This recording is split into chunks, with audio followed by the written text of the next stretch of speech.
प्रिय छात्राओं, नमस्कार। आज हम संस्कृत द्वितीय प्रश्न पत्र एमए उत्तरार्ध के दश रूपक नामक पुस्तक का प्रथम प्रकाश आगे की ओर बढ़ते हुए पढ़ेंगे। अब तक हमने दश रूपक के 10 भेदों के बारे में वर्णन पढ़ा और उसके साथ ही रूपक का क्या प्रयोजन है, रूपक की कथा वस्तु क्या होती है, कथा वस्तु कितने प्रकार की होती है और उनके कौन कौन से भेद प्रभेद हैं, उनके बारे में विस्तार से देखा। हमने देखा कि रूपक जो है इतिवृत्त जो 3 प्रकार का होता है, आधिकारिक और प्रासंगिक। प्रासंगिक के 2 भेद होते हैं, पताका और प्रकृ। पुनः ये तीनों भी प्रख्यात, उत्पाद्य और मिश्र भेद से 3 प्रकार के होते हैं। यथा इतिहास आदि से ग्रहण किया हुआ इतिवृत्त प्रख्यात है, कवि के द्वारा कल्पित इतिवृत्त उत्पाद्य है और प्रख्यात तथा उत्पाद्य मिश्रण से निर्मित रचना मिश्र रचना होती है।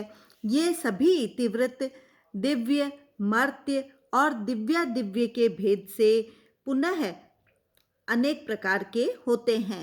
इस प्रकार विषय वस्तु या वस्तु के अनंत भेद हैं। इतिहास पुराण आदि से प्रसिद्ध कथा प्रख्यात कथा है, यथा राम कृष्ण आदि की कथा। कवि द्वारा कल्पित उत्पाद्य कथा है, यथा मालती माधव की कथा। प्रख्यात एवं उत्पाद्य का मिश्रण मिश्र कथा है, यथा अभिज्ञान शाकुंतलम की कथा। इस प्रकार 9 प्रकार की कथा वस्तु पुनः दिव्य, दिव्यादिव्य एवं मर्त्य भेद से भिन्न भिन्न होती है, अतः इनका अंत नहीं है। अब इस इतिवृत्त का क्या फल होता है, उसके बारे में हम आगे की ओर बढ़ रहे हैं कि तस्य इतिवृत्तस्य किम फलम इति आह। उस इतिवृत्त का क्या फल होता है, उसको कहा है कि कार्यम त्रिवर्ग है तत् शुद्धम एकानेकानुबंधी च।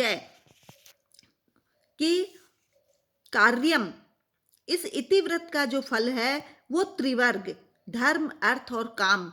यह फल भी कभी तो शुद्धम, शुद्ध हो सकता है, अर्थात त्रिवर्ग में से कोई एक हो सकता है, और कभी एकानेकानुबंधी च, कभी 2 वर्ग अर्थात एक से अनुगत, और कभी 3 वर्ग अर्थात 2 से अनुगत होता हुआ होता है।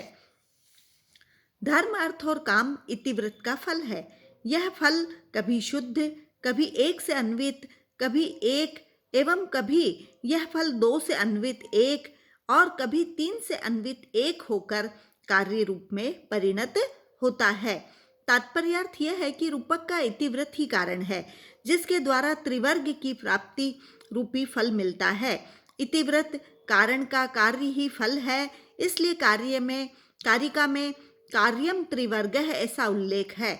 इस प्रकार फल के भी 3 भेद होते हैं, एकानुबंधी अर्थात शुद्ध, द्वयानुबंधी और त्रयानुबंधी। ये फल प्राप्ति के रूप बताए गए हैं।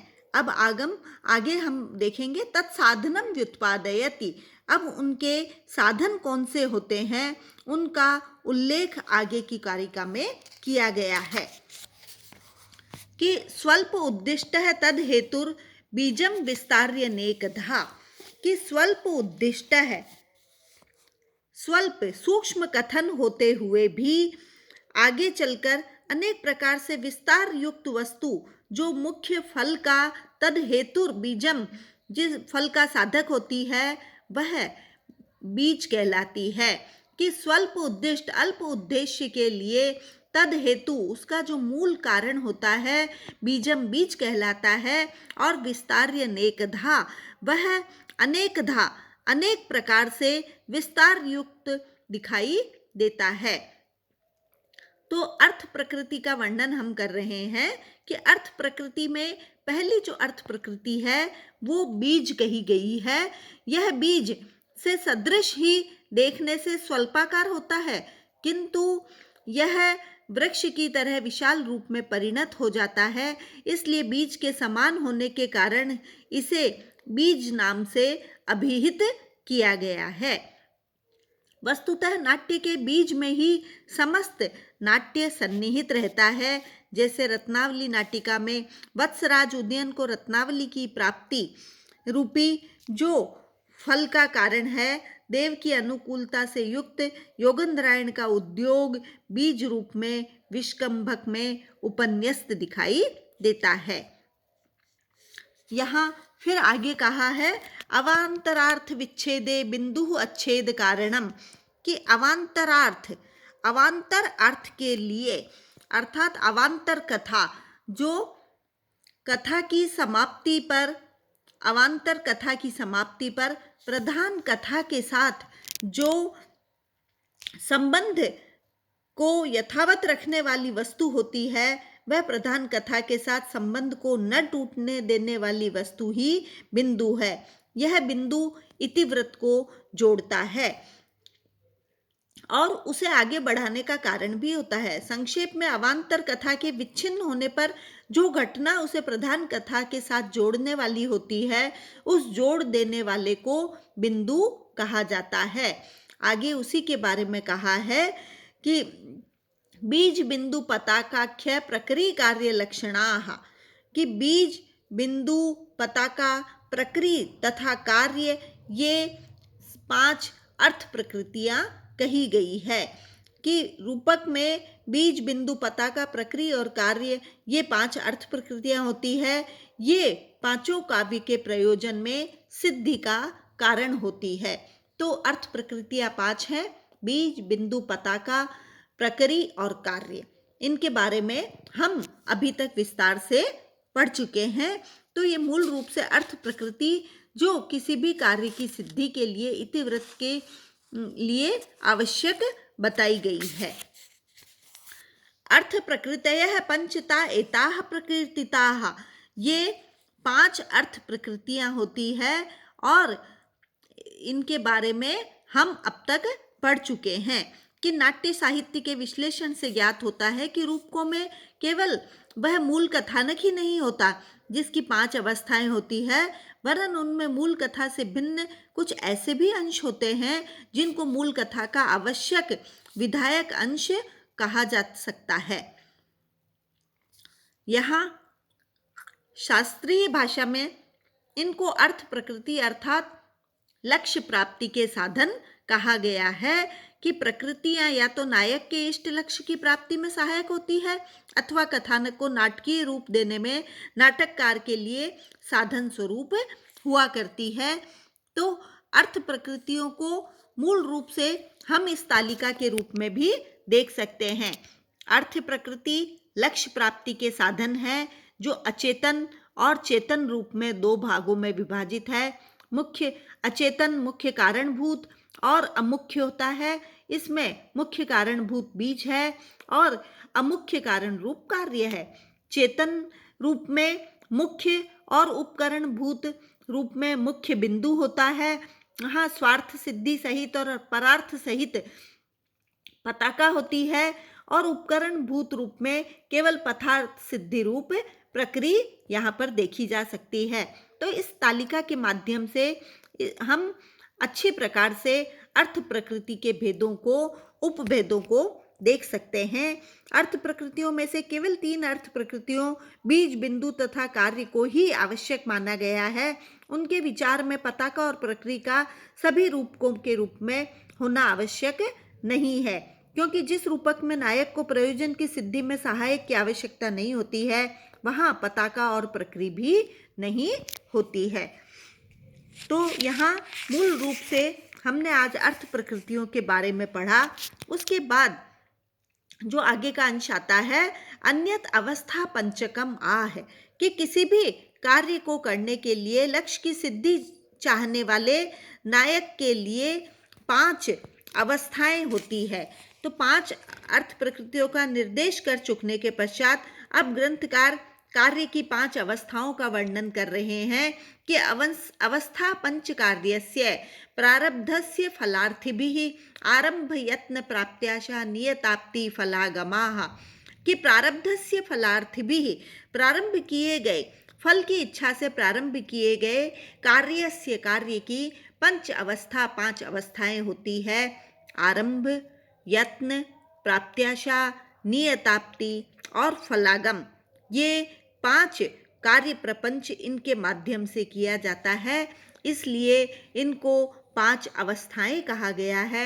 यथोद्देशम लक्षणम आह, उद्देश्य पूर्वक इनका लक्षण आगे बताया जा रहा है कि औत्सुक्य मात्र आरंभ है फल लाभाय भूयसे, कि भूयसे फल लाभाय, बहुत अधिक महान फल की प्राप्ति के लिए जो औत्सुक्य मात्र आरंभ है, हृदय में उत्सुकता जो होती है वही आरंभ कहा गया है, कि मैं इसे करूंगा, इस प्रकार का निश्चय ही आरंभ कहलाता है।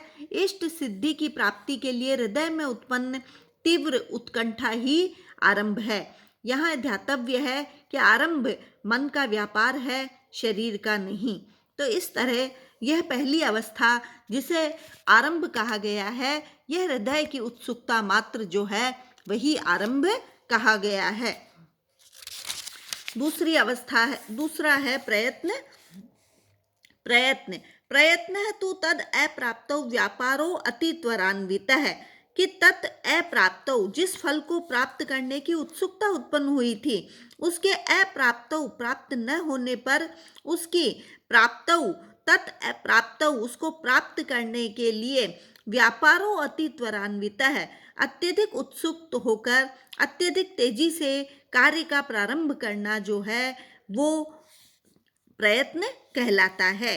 कि रूपक का नायक या नायिका अभिष्ट वस्तु को प्राप्त करने के लिए व्यापार में संलग्न रहते हैं और अभिष्ट फल प्राप्त न होने पर तदर्थ विशेष योजनाबद्ध व्यापार या कार्य प्रपंच आदि जो प्रयत्न किया जाता है उसको प्रयत्न कहते हैं। इसमें रूपक का नायक या नायिका अपने अभिष्ट वस्तु को प्राप्त करने के लिए अनेक प्रकार के व्यापारों में अपने आप को शीघ्रता से संलग्न कर देते हैं, वही अवस्था प्रयत्न कही गई है। तो यहाँ दूसरी अवस्था जो है प्रयत्न है, प्रयत्न कहा गया है उसको। फिर तीसरा बताया है प्राप्त्याशा। उपायापाय शंकाभ्याम प्राप्त्याशा प्राप्ति संभव है, कि उपायापाय, जहाँ उपाय अर्थात फल प्राप्ति के साधन और अपाय विघ्न की आशंका के कारण फल प्राप्तौ, फल की प्राप्ति में जो संबंध होना चाहिए उसमें दृढ़ निश्चय जब नहीं हो पाता है और फल प्राप्ति की संभावना उपाय या विघ्न दोनों के द्वारा डोलती रहती है, वहाँ प्राप्त्याशा नामक अवस्था होती है। अर्थात जहाँ फल प्राप्ति की संभावना तो रहती है किंतु वह अपाय और उपाय दोनों के आशंकाओं से घिरी रहती है, इस प्रकार की अवस्था को प्राप्त्याशा कहा गया है। यह तीसरी अवस्था यहाँ पर बताई गई है। फिर आगे चौथी कहा है नियताप्ति। अपाया भावतः प्राप्तिर नियताप्ति सुनिश्चिता, कि अपाया भावतः विघ्नों का जब अभाव हो जाता है, जब इष्ट फल की प्राप्ति की पूर्णता निश्चित हो जाती है, तब नियताप्ति नामक अवस्था होती है। नियत निश्चित रूप से, आप्ति माना प्राप्त होना, तो जहाँ पर विघ्नों का अभाव होने पर फल प्राप्ति जहाँ एकांत अवश्यम भावी हो जाती है, वह नियताप्ति नामक अवस्था कहलाती है। फल योगम आ है और अंतिम अवस्था जो है वो फल योग है। समग्र फल संपत्ति ही फल योगो यथोदित है। समग्र संपूर्ण फल की प्राप्ति को फल योग यथोदित है, फल योग या फलागम कहते हैं। इस प्रकार से जब समस्त उपाय अपाय आरंभ प्रयत्न आदि के द्वारा जब नियताप्ति निश्चित रूप से प्राप्ति जब हो जाती है तब फलागम होता है। तो इस प्रकार फल प्राप्ति में लक्ष्य की पूर्ति में कोई रुकावट नहीं होती है, तब अंतिम दशा का अनवर्थक नाम फलागम कहा गया है। इस प्रकार से 5 अवस्थाएं आरंभ, यत्न, प्राप्त्याशा, नियताप्ति और फलागम नाट्य ग्रंथोक्त कार्य की दशा का विश्लेषण व्यावहारिक रूप से यहाँ पर पर्याप्त सूचित किया गया है। धन्यवाद।